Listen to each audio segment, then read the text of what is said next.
And the first addition to our new kidding stall is these. Violet also has one of my better udders. I'm hoping to improve that.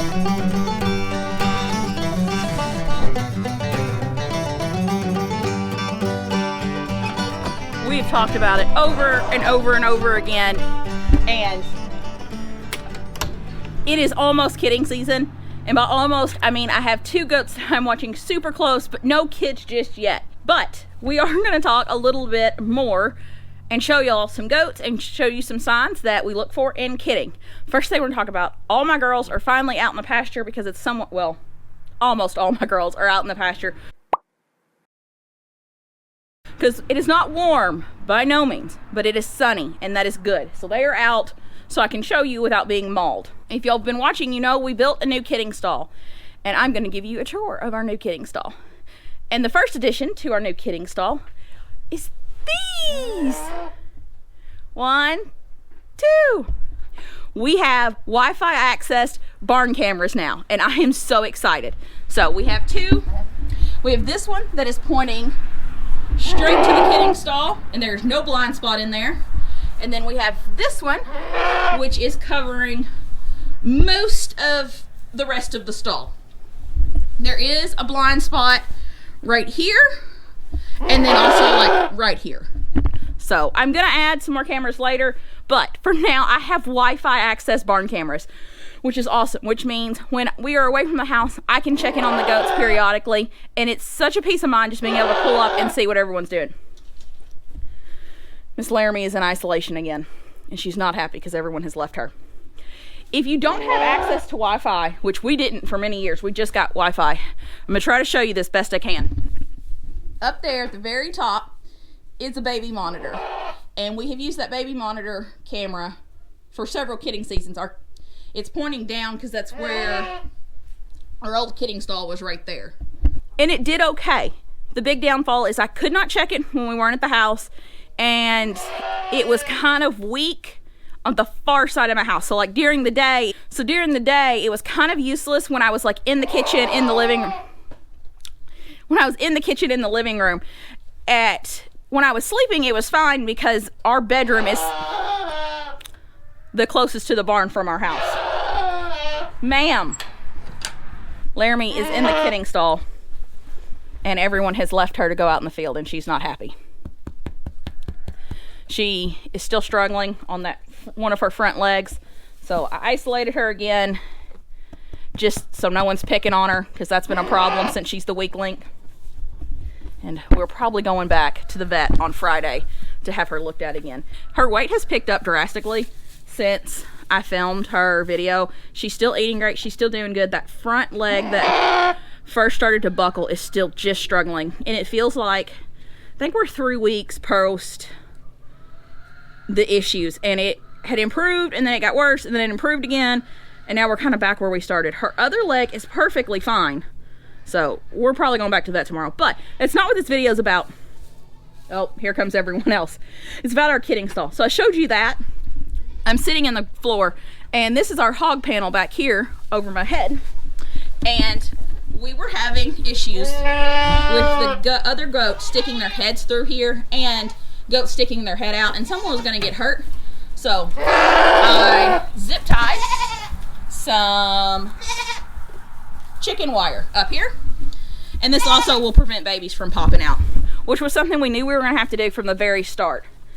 Girls were sticking their head in and stealing the hay, so that prevents all that. We also have this little hook, and this is where our heat lamp will go, back here in the back corner between our 2 OSB walls. So it'll be a nice little nook in there. Reagan put me a handy dandy shelf in here, which this is not going to hold a lot, as you can see. It's just a little piece of OSB, but like I can put my iodine up here, I can put my paste up here, I could have, you know, a puppy pad or 2 up there to grab quickly. My tote won't go up there. I'm also going to get one of the grain feeders that hook on here to put grain in for Mom. I haven't been to Rural King, so I haven't thought to buy it. We'll get it. We're going to be okay. This is our new kidding stall, and I'm so excited about it. It has worked so well with Laramie's been in it a lot. The past 2 days, one of my soon-to-be kidding mamas, Minnie Pearl, has been in here under cameras because I didn't trust her. She was looking very suspicious. In years past, I have done it, a lot of other breeders do it too. When you're breeding just standards to standards, or Nigerians to Nigerians, you can just put your buck in with the girls you want them to breed and leave them alone. You may not have an exact due date, but you'll have a window. I have discovered I do not like doing that. I like what's called hand breeding, which the way I do it, there's a couple different ways to do it, is when I notice a girl in heat, most of my girls are very loud and very vocal, I will put them in with the buck for maybe just 20 minutes to get the deed done, or for 2 days, and then pull them right back out. So I know, boom, boom, this is my date, because we look at a window of 145 to 155 for a kidding window. I like having that very, very strict date. Obviously, when I'm breeding my standard size, my big Nubian, when I'm breeding my full-size Nubians to my Nigerian dwarf bucks, they obviously need a little help to line things up. We use stools, things like that. So I know their dates immediately. All of my Nigerians were bred by my lovely new buck, No Show Jones, also known as Possum, when he kept breaking out. So I don't know exact dates on several of these girls. I have some estimates, and I know everyone is somewhat close-ish. Violet was one of my girls. Violet, we caught her at the end of a video. We went back, seen when we filmed that, and I estimated a due date for that. No, I had to look and see when we posted on YouTube. So I had to look at that and checked it. I have an estimated due date on her. Minnie Pearl, I have no idea when she's bred, other than just watching her. This is her third kidding, and watching her and seeing what she's doing. Miss Eden, I know a date because I've seen it happen. And then also have Sunny, which is a Nigerian. I have no idea when she was bred at all, other than the fact she has now got an udder going on. So we're just gonna watch her and see what happens. But I'm gonna show y'all some udders and talk about what we got going on. So this happy little goat butt here, this is Minnie Pearl. She was born on our farm when I bought her mama, Violet, bred. You can see that nice little udder. She has one of my nicest Nigerian udders, and I bought her mom bred, so I kept a baby from her last year that's going to be Minnie Pearl and Minnie combined, and hopefully we'll breed her this fall. I'm so excited about that.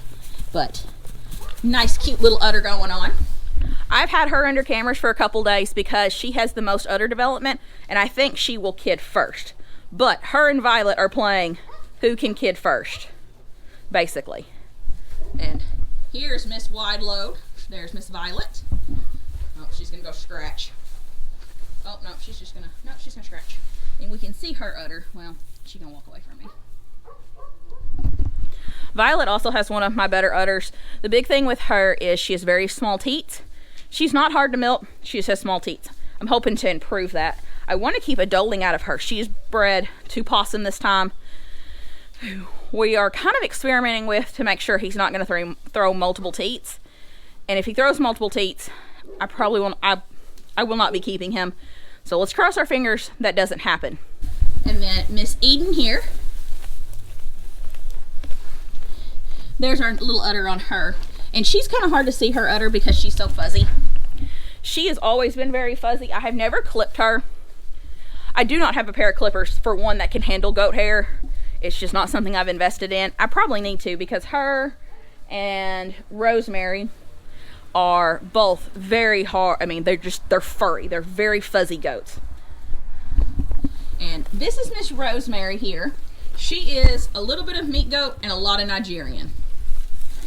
And I can't see her. Miss Rosemary and Miss Belle here are due on the same day. They were bred on the same day. And we can start to see a little bit of udder development. She's one of my last does due. Actually, her and Rosemary are the very last due, other than Sunny. Sunny will be after them from what I'm seeing for other development. The thing with Rosemary,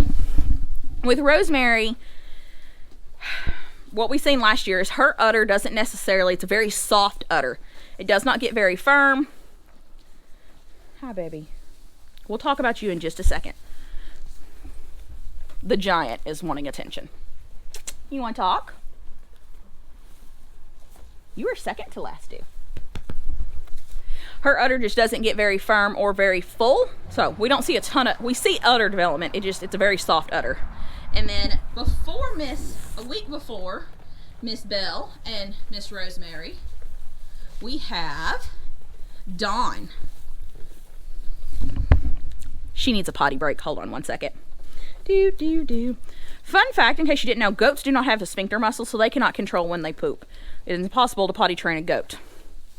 There's fun fact for you. This is Miss Dawn. This will be Dawn's first kidding here on our farm.